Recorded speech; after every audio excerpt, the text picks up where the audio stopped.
It's super smart. Because we sit there as promoters saying, there's no gate. But the bigger picture is the fascination of tuning in. Now you imagine if you did an event in Africa, like the casual fans that would tune in and go, what on earth is going on here? And this is the vision that these people have. Eddie Hearn. How do you feel about that? Really? Yeah. I believe this event, I mean, we're involved in the operations of the event, and, you know, I believe this will be done at the highest possible level, as always, everything they do. Eddie, I gotta ask you, Eddie. I mean, it just happened last weekend. First question, Tank, Roach, what are your thoughts on the draw, and who do you think won? You know what, honestly, I haven't watched the fight. We had a show that night. I haven't watched the full fight. One thing that's kind of baffling is that it wasn't a knockdown. I mean, look, he wasn't hurt. There's no doubt about that. But if you take a knee in the fight and you touch down, whilst punches are being thrown, it has to be a knockdown.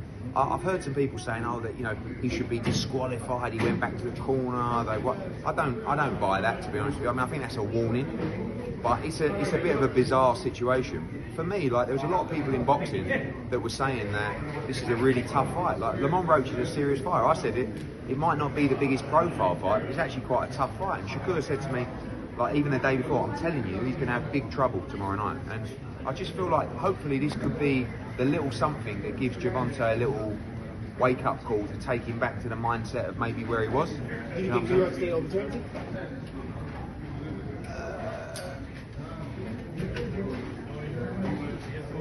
No, I don't think they do. So, Does they at least call for an immediate rematch if they don't? Yeah, I don't know. I mean, the reality is can the state call for an immediate rematch? I don't believe they can. The commission. It's really up to the governing body. I mean, you know, the commission can overturn a decision or rule on a decision, but can they order a rematch? That really has to come from the governing body, the WBA, to say if you want to remain lightweight world champion. But everything I'm hearing is the rematch is going to happen anyway. Like, I think it's pretty much done. Talk to us about the star power in this May 2nd card. Yeah, I mean, you've got three of the hottest young fighters in terms of that, you know, that social media presence, that digital presence, and the reach out of, you know, that younger generation. Ryan Garcia, huge name. Devin Haney, huge name. Teofimo Lopez, huge name. And do you know what? What I like about it as well, they're all in real fights. You know, I think, I love Rolly. I think he's a great character, but I think Ryan will deal with him well. There's a lot of mystique over the comeback of Devin Haney. Don't forget, it's going to be a year since the comeback. I think it's the right fight for him. But also at the same time, you know, Ramirez is coming off a defeat. I think Teo's got a tough fight against Barboza. We just had him on our show. He won a close decision, but his confidence is going to be rising. And Teo is, like, I've got to say, I love Teofimo Lopez. He's well out there.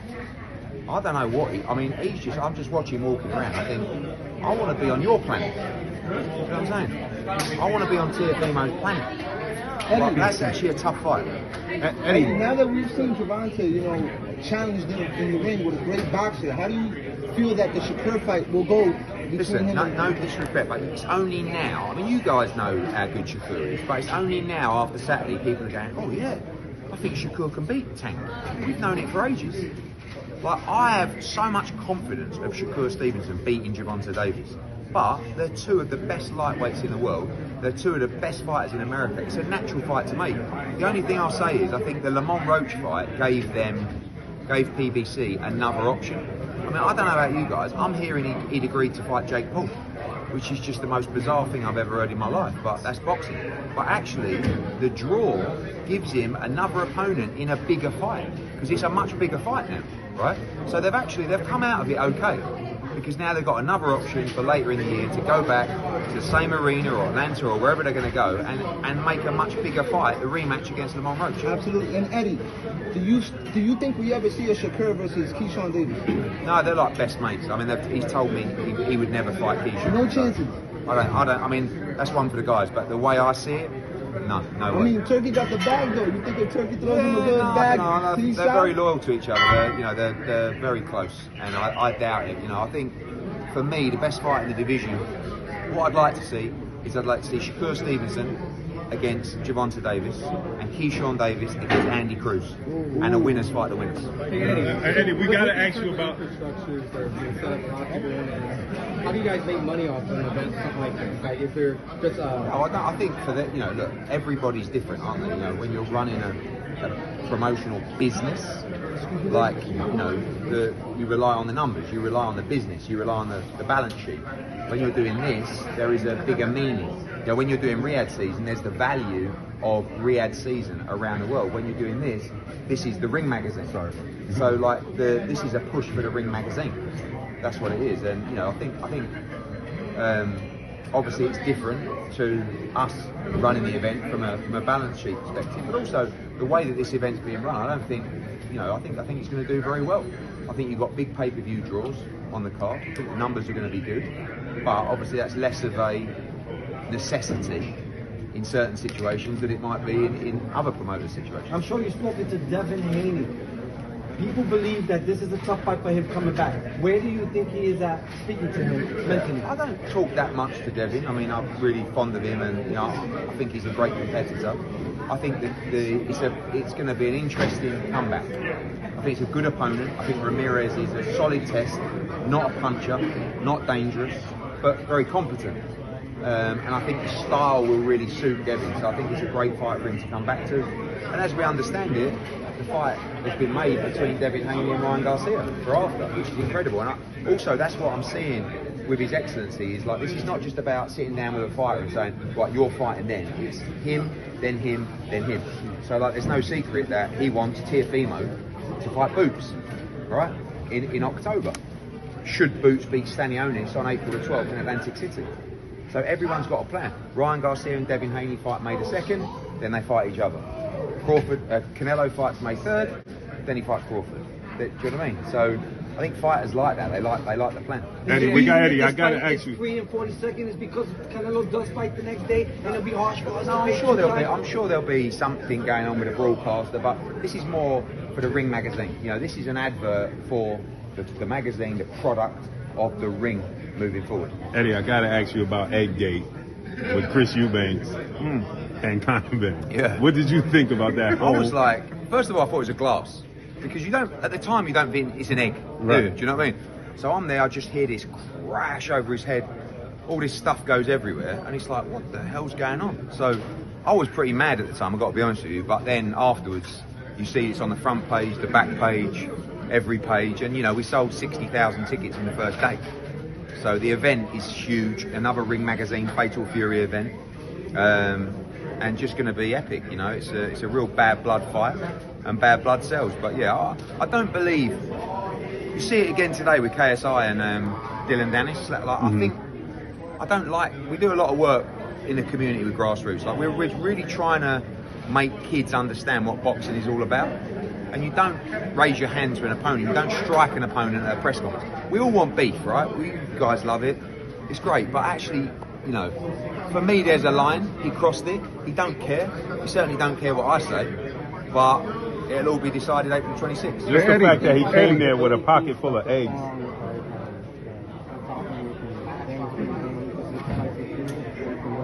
I haven't really seen too much on it. I've seen it floating around, but we concentrate on our own business, our own TV deals, and go from there. Eddie, what are your thoughts on the fighters getting sick in Saudi? Nothing. I mean, unfortunately, you get sick everywhere. Like Floyd Schofield, when we talk about getting sick, was he sick? I don't know. Right? I don't represent him, so I don't really know what happened. I know there's some wild allegations from the get-go, none of which really made sense. Did he even want? Shakur said to me, he will not fight. And when he turned up in Saudi, I texted Shakur, I said, I told you, your boy's here. He said, he won't get in the ring with me. I'm like, it's 5 days away. And when it happened, he weren't even surprised. He went, I told you. But Daniel Dubois was getting double-digit millions for that fight. Like, trust me. He was devastated, and you're travelling around, sometimes you can get, an infection, whatever it is. So, we're not seeing loads of people getting sick. We're seeing one guy, which we don't really know what happened, and another guy had a viral infection. Eddie, I gotta, switching gears a little bit, I just gotta ask. So last year, September, Edgar Berlanga had one of the biggest fights that he could ever imagine, huge payday, Vegas. In a week, we see him in Orlando, Caribe Royale. So it begs the question, what do you say to folks who say, how do you go from headlining a main event to being a co-feature on somebody else's card? Yeah. This is a really transparent situation, so I'll just give it to you straight. Sure. When he fought Canelo Alvarez, he wanted a comeback fight, right? And the comeback fight really was not like a headline event. It was just, if I get beat, I want a chance just to have a quick win and then go into a big fight. So in Edgar Berlanga's contract, there was a provision for a comeback fight on an undercard in a straightforward fight. Okay? When he fought Canelo and did really well, and his profile rose, we then spoke to Edgar Berlanga and Keith Connolly about the possibility of headlining in Puerto Rico. We tried to do a different kind of deal. We spoke to DAZN. We ran out of time. So in the end, it was like, we're out of time. Let's just revert to the contract, get that one done, and then we'll move into a big fight. So when people say, is there a fallout? There was probably 24, 48 hours of, oh, fuck it, like, I'm a free agent. Yeah, but he's a free agent after this fight. And if he does want to go elsewhere, we've done the most incredible job for him. I'll shake his hand and I'll say good luck. I hope he spends the rest of his career with Matchroom. But what we're doing is we're honouring our contract instead of not giving him a fight and it all, mixing up. So it's not an ideal situation, but he's going to go in, hopefully look good in Orlando, and then we're going to put him in, hopefully, with Caleb Plant, with Charlo. He's a big name, he's a great fighter, and I think he's got a huge amount to give to the sport. But I wasn't prepared to not honour our contract and just fall out of not giving any fight and then kick him down the road till the summer, because he needs to fight, get this win, and then move into a big fight. Hey Eddie, Shakur Stevenson, has he talked to you about any plans he got on how he's going to handle his hurt hands? Yeah, I mean, when he came into the office the other day, he said, I really need to work on strengthening my hands. Right. He says that really he can only fight twice a year. Right. And the reality is, I would like a fighter as young as him to fight 3 times a year. Right. So we're looking at the moment. Any ideas you got, let me know. Yeah. But it's, he's had surgery. To be fair to him, right, the turnaround was very quick. Yes. After the surgery. So in an ideal world, we would have liked a little bit longer. But really, he's 27 years old. He's a 3-division world champion. He's never broke sweat. Right. You know what I'm saying? He's a special So fighter. does that mean that he's going to take a little longer for him to get his next fight? Yeah, he'd probably fight like September time, something like that. Is it possible we get the Zepeda fight? That's what we want. We want Zepeda, but I don't know. I don't think they're crazy on that fight. Now you went Benchelo. Cambosos fights next week. Yeah. And he's successful. So Cambosos, he fights 2 weeks this Saturday coming against Dowd Jordan. It's actually a very tough fight. I'll tell you guys now, if George Cambosos wins, he's going to fight Richardson Hitchins for the world title. And we'll probably do that in New York. And it will be a big event. I mean, we've had Cambosos here before when he beat T.O. Right. Hitchins, those guys are talking great smack. So March 22nd is a big show for us in Sydney. And I say now on record, if George Cambosos beats Jordan, he will fight Richardson Hitchins in May or June in New York. What about T.O.? I know Hitchins and T.O. Yeah, I mean, we didn't really even get into any negotiations about the unification. But, for me, when we talk about a plan for a fighter, I'll say this about Cambosos and about Hitchins. If we make Cambosos against Hitchins, the winner should unify against Teofimo Lopez, right? If it's Hitchins, you've got 2 kids out of Brooklyn. 2 great American undefeated fighters, Hitchins undefeated fighters. If it's Cambosos, you've got the rematch of probably one of the most bad blood fights you've ever seen and one of the brilliant events just around the corner here. So for me, when I'm talking to both guys, I'm saying, Cambosos, you win on March 22nd in Sydney, you fight Hitchins. You beat Hitchins, you fight T.O. Hitchins, you beat Cambosos, you win that, you unify against Teofimo. At what point did you know that you wanted to sign Josh Padley when his name was dropped as his core opponent? I just like stories. Like, I know Josh Padley had a good win on the Riyadh season card in Wembley, and when we needed an opponent, I went to His Excellency with 3 guys. He went, I remember him, let's have Padley. And from there, the whole story of him dropping his tools, you know what I mean, coming out, obviously he made life-changing money. And also from there, the crowd, like when he got introed, you could hear the crowd in the arena like, yeah, we know about Josh Padley, go Josh Padley. And I thought, you know what, this kid can fight. And like when I spoke to Shakur, he said, I'm telling you, this kid's a good fighter. So let's give him a chance, let's run the story. And I like kids with stories like that. You know, let's give him opportunities and see where we get to. Bivol versus Beterbiev. That was probably the happiest we've seen you when the announcement was made. Do you want to see a part 3 trilogy? Bivol Beterbiev was probably the best fight I've ever seen up close. It was the best performance I've ever seen up close. And I'll tell you one thing now. When you look at that pound for pound list, right, Usyk is the undeniable #1. But when you look at Crawford and Inoue, who are both generational great fighters, the reality is it's not their fault. Who are the big wins? Errol Spence. Errol Spence was like, he weren't in that, it was still a good win, but you look at Bivol, he beat Canelo Alvarez, the pound for pound #1. In my opinion, he beat Beterbiev the first time. Yeah, if I not, agree. the second fight, he beat pound for pound top 5 and the undisputed champion. He's also beat Zurdo Ramirez, the unified champion now, like, easy. For me, he should be pound for pound #2, you know? So what's the update was on Daniel Dubois?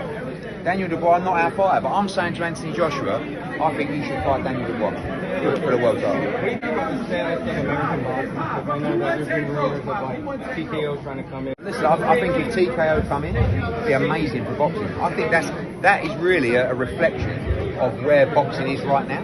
The fact that a company as big as TKO and a promoter as successful as Dana is actually looking at boxing saying, you know what, boxing's hot. And it is right now. It's the hottest it's ever been. More the merrier. If a company like that comes in, if Dana White comes into promotion in America, amazing for boxing.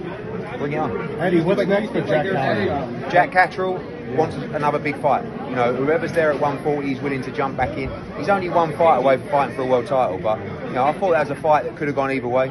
He needs to be back in a big fight. Eddie. Do you think like the American market's like a wounded animal? Like just certain fights aren't getting made, certain promotions are getting the networks. But not really now. I mean, you know, if Haney Garcia gets made, if Canelo Crawford gets made, you know, if you know, even Tank against Roach is going to be a big rematch. You know, you got Boots against Stanionis. He's doing really well in April. Hopefully, we can make Bam against Martinez as well in Phoenix or in San Antonio.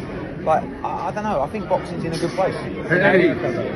Eddie, question for you. So, Shakur's gotten a lot of flack for his performances, and you know, his last fight he fought an electrician, blah blah blah.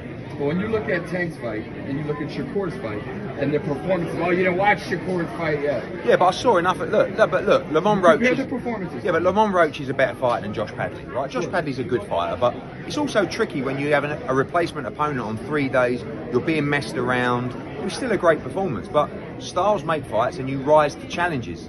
I just know that Shakur beats Gervonta.